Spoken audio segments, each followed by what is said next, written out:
What is going on, guys? It's Dan here, back for a match review, back to get into the swing of things.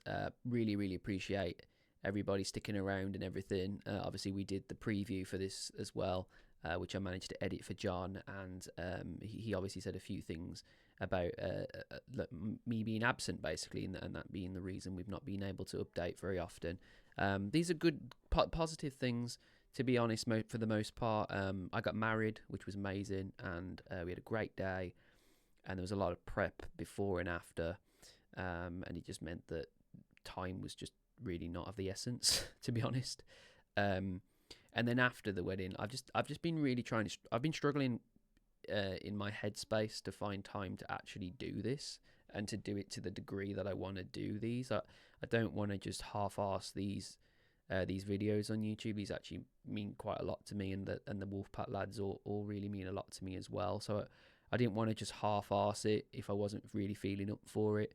But the worry was that while I was absent from all of this, we haven't really been able to update YouTube at all, really, because I do quite a lot of the editing, and if we do any live content, I normally take charge of that as well. I know that obviously we did some watch-alongs and everything, and I'm really think Kyle did a really good job, but he's obviously quite busy as well. So yeah, it's just been one of those, really. But I'm really happy to announce that we are back now into the full swing. So you're going to get previews, reviews, live streams, everything. We're actually going to do a live stream tomorrow, which I'm really excited about as well. That's going to be, the Wolfpack Live, and we're going to go all over every single game. Not into great detail, but more sort of just the general consensus, basically, of those games. Our manager in general, how the season's been going. I'll do that a little bit in this video as well, of course. But do me a favour while you're here. Make sure you're liking this video, subscribing to the channel if you're new, and ringing that notification bell so you don't miss future videos, guys. That's really important. We're gonna go straight into the game. We're gonna go straight into it. Looking at the lineup, looking at all of these different things. But I'm gonna run an intro, and then I'm gonna be right back. So I'll see you in just a sec.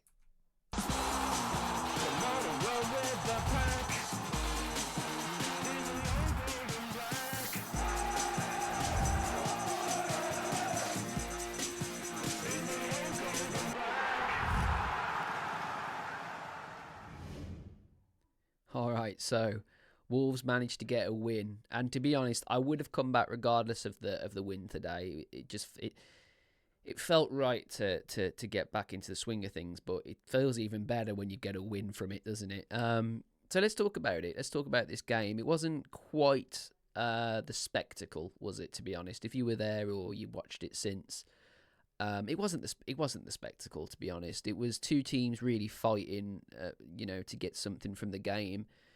But let's talk about the game in general and get more into it. So, if you're new to this, guys, I do a match review pretty much I try to do every game. And when we do it, we look at, obviously, the score. We look at the lineup. So we're going to look at that now. We lined up as a back five with a midfield two with Cunha and Sarabia as our deep line wingers, with Strand Larsen on his own up front as a number 9. And to be honest, really early on, this proved like, a good lineup, really. Looked like we were, in full swing. But yeah, we started with Sarr in goal, Totti Gomez, Craig Dawson and Santi Bueno as a back three of centre-backs. Aït-Nouri and Semedo on the wings as wing-backs. Lamina and João Gomez in the middle, with Cunha, Sarabia as our wingers, and Strand Larsen up front. And I actually thought that obviously we're going to go into grave detail on all of the players and what I think they should be scored, and my personal opinion and all that. But yeah, like I said, I think that Gary got this right at the start. And then obviously it kind of teetered out a little bit, and I think we made some good changes. But yeah, let's talk about the first half. So the first half of football for Wolves, you're going to see something pretty shocking as we look at the stats here. We had 29% possession of the ball to Southampton's 71%. Southampton are a possession-based team. They like to hold the ball as much as possible, and they do pass it really well, I've got to say, because if you look at their accurate passes, they got 336 accurate passes. That's a 91% percentage of accurate passes to our 118 at 78%. So 118 total passes, but 78% of them are actually accurate. That is a shocking statistic. That and the percentage, for me, I think Southampton were really unlucky in that first half. So let's talk about what actually happened. So Sarabia scored the first goal. It was a good goal. It really was. It was 2 minutes in. It was the quickest goal that Wolves have ever scored in the Premier League, and it was just the right start that we needed after chasing a win for the longest time, 22 games without a clean sheet. It was just one of those that we needed to get we needed to get our foot on the gas straight away, basically. And it was a great move, really good move. We win the ball up high. Cunha then collects it. He does what he does best, which is drive us forward. Southampton backpedal constantly. Sarabia makes a really, really intelligent run. And I think actually Ait-Nouri and Strand Lawson basically make a covering run. So they run in different directions, pulling the defenders apart so that there's a nice avenue for Cunha to thread the ball in Sarabia. Great first touch, takes it round Ramsdale and puts it into an empty net. And it was a really, really well worked, fluent goal. And you're thinking, wow, all right, fair play. But we know Wolves very well, don't we? We know that we can't hold on to a lead. All season we've not kept a clean sheet up until now. It was a very hard watch, let me tell you, after we scored this goal, guys. After we scored this goal, we created very, very little. Southampton had 6 total shots. None of them were on target, but it was the way that Southampton were playing that we were very, very, very lucky, let me tell you, to come away at half-time 1-0, because they had some really good chances, and they passed the ball so much better than us. They just looked a lot more hungry. We looked lethargic, we couldn't keep the ball, and then when we did keep the ball, we were just getting rid of it so easily. Like, Southampton weren't even pressing us. They were just waiting for us to make mistakes and then pouncing on those mistakes, and that happened far too much for my liking. Players that shouldn't be losing the ball as well, like, strong boys that shouldn't be being, lost where to pass the ball to, and difficult, circumstances and everything. Like, they shouldn't happen in a Premier League game against Southampton, who have just come up. I know that we're around them in the league at the moment and everything, but in terms of quality, when you look on paper, these players shouldn't be, getting dominated as much as they were in that first half. And it was a really, like I just said, it was a really hard watch. I took my nephew to watch it, and it was sometimes, I'm not going to lie, I was fearing for this game. I thought that,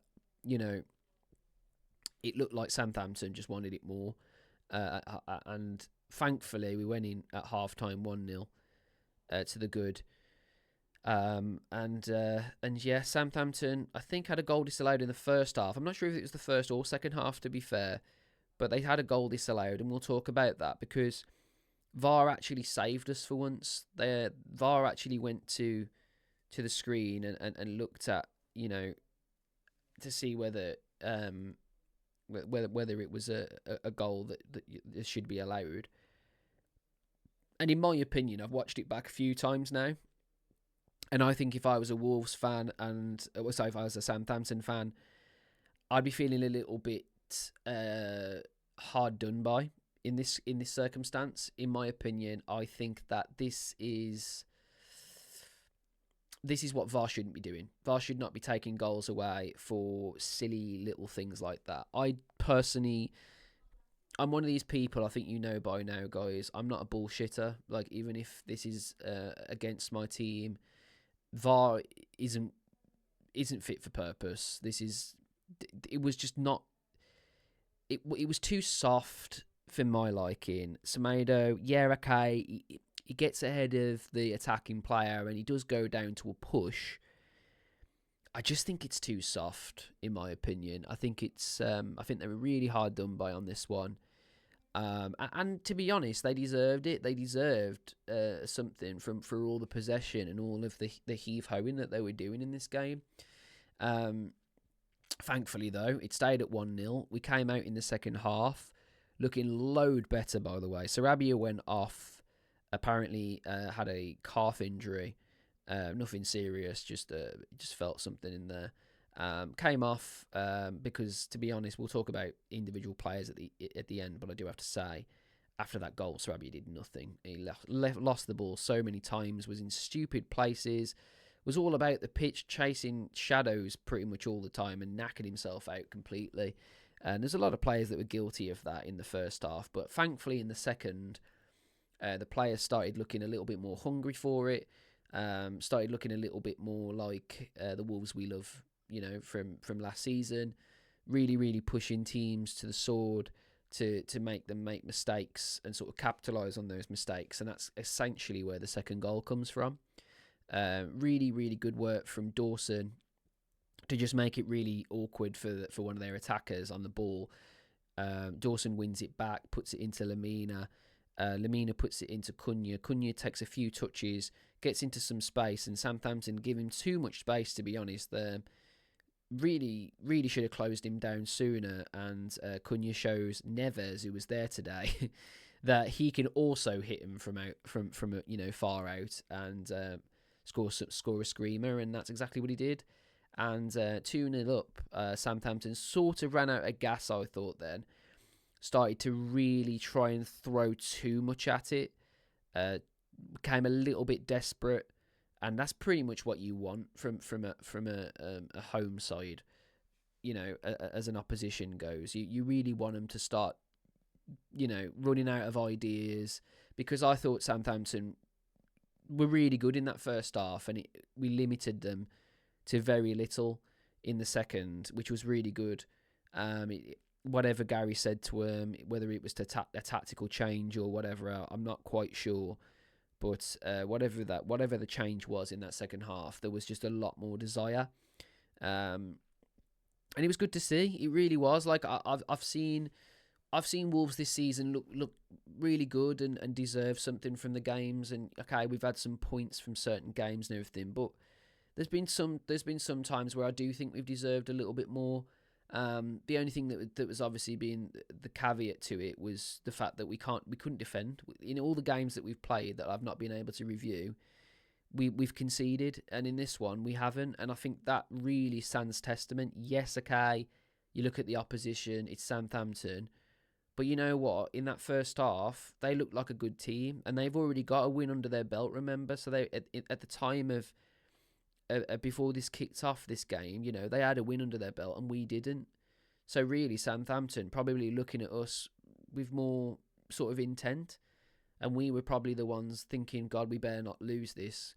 And there was a little bit of that after we'd scored. But you know what? I'm really proud of the lads for showing some character and some fight.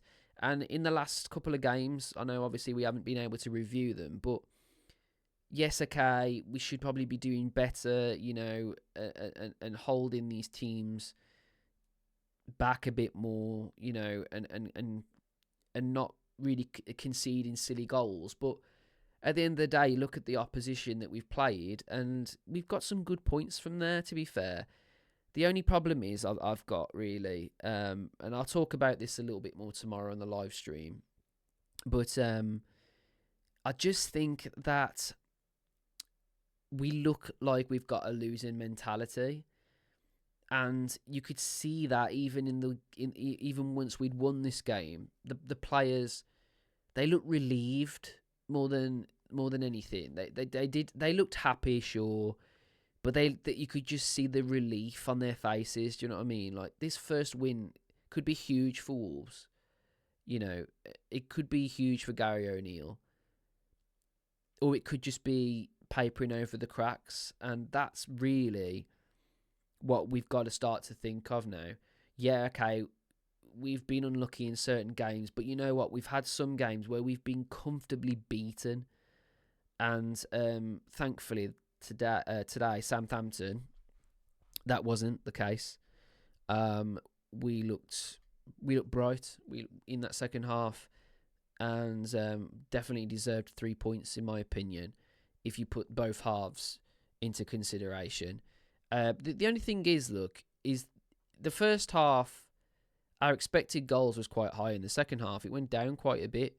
The total shots went up, though, and the shots on target also went up as well. So we were showing a little bit more intent, in the final third. I think the worry with Wolves at the moment isn't the final third, isn't our attacking prowess. It's the defensive line hasn't been very good. We've been conceding goals for fun. But the other thing I thought was our midfield wasn't great today. It really wasn't. Joe Gomez and Lamina, in my honest opinion, both had pretty poor games. They got overrun and outboxed quite a few times in that midfield, which made it so that our attackers had to constantly keep going back to help them. And ultimately, that's really what comes down to the lack of accurate passes, the lack of possession, is that we were out of shape throughout the whole game. Throughout the whole game, we couldn't find any shape because our midfield was incapable of keeping the ball. And I've got to look at and think, if you're losing a midfield battle at half time and you don't make any substitutions to improve it, I don't get that. Like, I get taking Sarabia off. He wasn't looking very fit. Obviously harbouring injury, and Bellegarde looked okay when he came on. But I have to ask why Doyle or Andre didn't get in this game, because it was a game that was kind of screaming for them, in my opinion. There was no control in that midfield whatsoever, and Andre and Doyle can, take a ball under its spell and relieve a bit of pressure off the front line and the back line, and just give us a little bit more emphasis on possession. And to me, that was probably one of the worst parts about the game today, was the fact that the midfield battle was completely lost. Throughout both halves, by the way. Even in the second half, although we'd improved in winning the ball back, etc., passing still wasn't good. You look at the accurate passes, it still didn't go up. Yes, okay, Southampton's has gone down, but ours has stayed the exact... Well, actually, ours has gone down to 75%, down from 78%. You look at the whole accurate passes percentage, there's 90%, 606 passes to our 77%, 213 passes. And all I can think, if I look at this right here... Sorry, guys, I didn't move myself out of the way. If you look at these accurate passes figures, all I can think is... It was screaming out for someone in the midfield that could hold the ball, that could, release pressure and pass the ball out. There was only a certain few players today that actually could pass the football. And that is unheard of in the Premier League. Yes, okay, you can win and lose games, and it's about how you win and lose games. I get that. But you have to do the basics right. And for me, although we've won this game, there still screams to me that we aren't doing the basics correct. And that comes down to Mr. Gary O'Neill, our manager. He has to get more out of these players because they're not looking fit, okay? And you can say as much as you want, we've won a game, and that's fantastic, and I'm really, really happy about that. You know what I mean? It's made my weekend, but you can't not look at how we won that football match. We won that football match really, really doing the right things in the second minute and not doing anything to put them to the sword at all in that first half. Went in, 1-0 to the good. Come out, a lot better, but still glaring basics not being done right. And people are probably going to thinking like, God, Wolves fans moan all the while, don't they? But guys, this is our first win. Do you know what I mean? Yes, okay, we've been up against some tough opposition. I get that. But we need to do the basics correct. And we haven't been doing that. Anyway, that's how it ended. It ended 2-0. And it was a bit of one of those games, really, where, like I just said, after that second goal, Southampton had the air taken out of their sails, really. And we were able to sort of cruise basically to a 2-0 result, which is nice. We haven't had a clean sheet. We haven't had any of that. We've not had any VAR decisions go our way, and we had one of those. So it was one of those games where there was a lot of things going for Wolves, and it was a joy to see, as well as obviously having Neves in the ground as well. And just showing him as well that, we kind of miss you, mate, to be honest. Because I feel like if Neves was in that midfield today, it would have been a different story, wouldn't it? Yeah. But yes, guys, let's go over the player scores, yeah. I thought Sarr, he made some mistakes here and there, but you know what? The defenders held strong and didn't really let Southampton have any shots on target. So Sarr didn't really have to do a lot. But when he was called for, he spilled the ball a bit. But for the most part, I thought Sarr's been all right, really, since he's come back.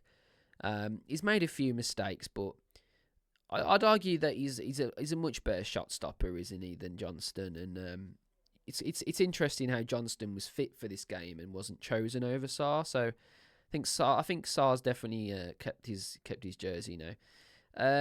Totti Gomez, for me, and rightly so, has the most point score out of his centre-back partners.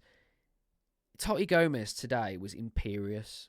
He was absolutely imperious. Like, you couldn't get through him. Him and Aït-Nouri made that side absolute nightmare for Lallana, who obviously was subbed because of this. Walter Peters, like, honest to God, man, he just couldn't get forward. He was probably one of their best players, to be honest. But Totti Gomez, mate, he made, I think it was Armstrong as well. He just made all of that side his own, and it meant that Aït-Nouri could do a little bit more of what he's good at, winning the ball, off them high, or being used as more of an attacking unit.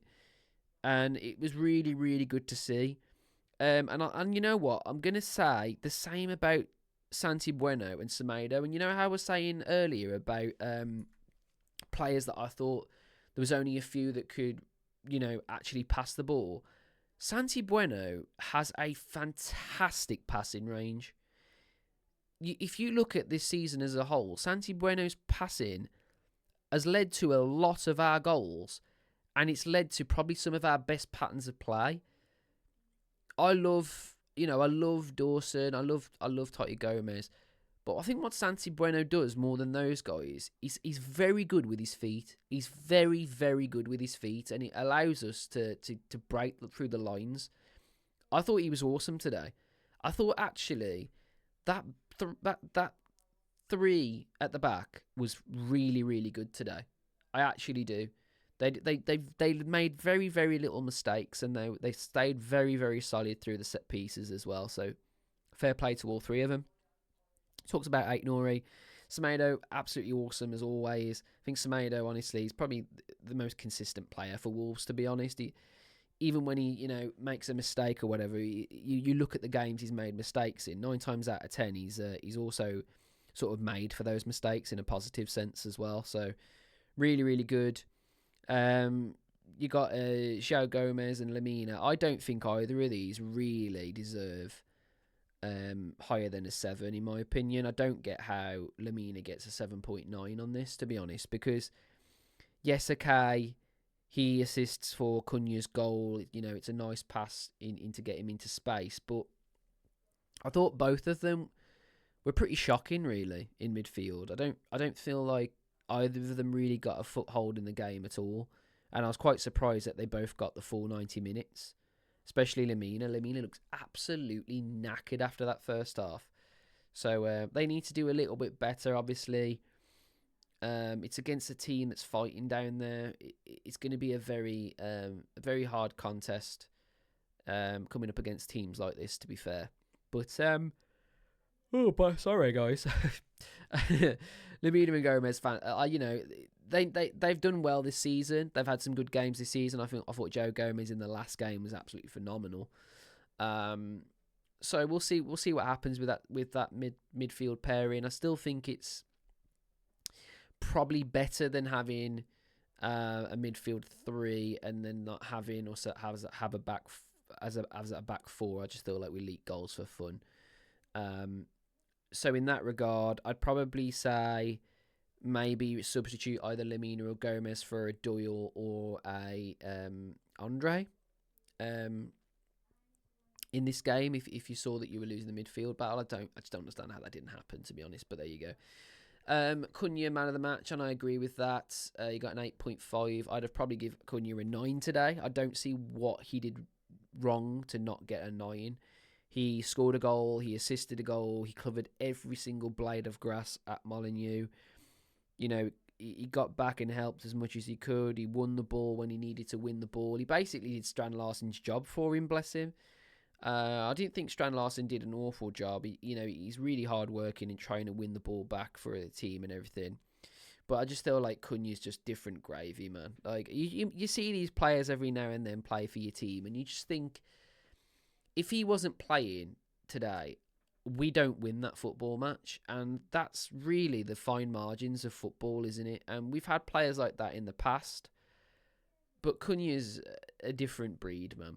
An actual different breed. Fantastic today. Absolutely incredibly good. So yeah, that's kind of the match, really, guys. That is the match. We've won 2-0. We've managed to win the game, to keep a clean sheet, and it's fairly positive. It's just the fact that you look at the games before this and you look at the results before this and you just start to think, if this is a turning point, then I'll shut up. But it could be that we're just papering over the cracks, and that is something that we need to not ignore. We can't look at this as a win and that's it now. Gary O'Neill in.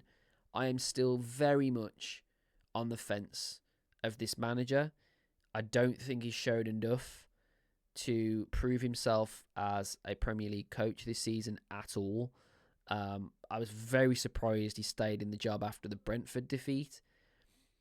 That was really, really, really telling. Because he just could not figure out game out at all, could he? And ever since then, really, we've shown progress in some areas, but we need to do the basics right. And I just feel like another manager coming in, a little bit more experience, that would be essentially what he'd do for us. So you know what? Credit where it's due at the moment. Let's see what he's like in the next few games. But I don't have high hopes for Gary O'Neill. I'll support him. I'll sing the songs for him. You know, no matter who's in that dugout, I will sing until I'm blue in the face. And even though I've not been doing videos, I have been watching Wolves and supporting Wolves and everything. But yeah, guys, I really, really, genuinely appreciate you guys being here today and watching this. And sorry we haven't been around to update the YouTube and everything, but we are fully back into the swing of it for now, and we are going to do our utmost best to keep this up now. So thank you so much for watching this video. Let me know what you thought in the comments. Are you Gary O'Neill in or out? And I will catch you guys on the next one. Till then, in a bit.